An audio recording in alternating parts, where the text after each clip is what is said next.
seni evlendirem. Ha! Baba baba.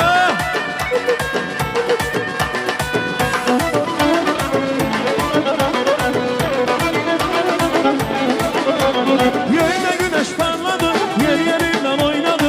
Hamılım yarı geldi, benim yarım hardadı.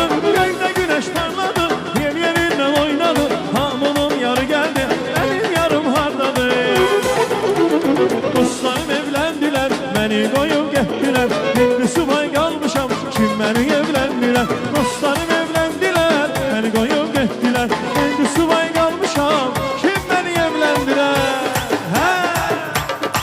Baba baba, güzel.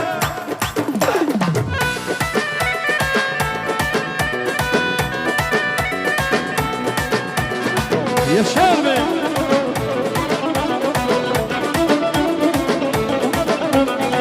Toydu kardeşimin, adı tacı başımın. Ne güzel gündü bugün, atır subaylı başını.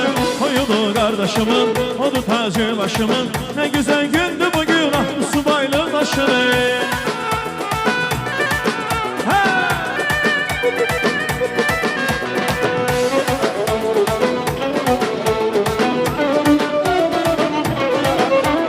El çalır rəqs eləyir, xoş arzular diləyir.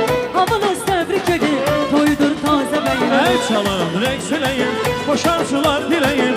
Hamınız təbrik edin,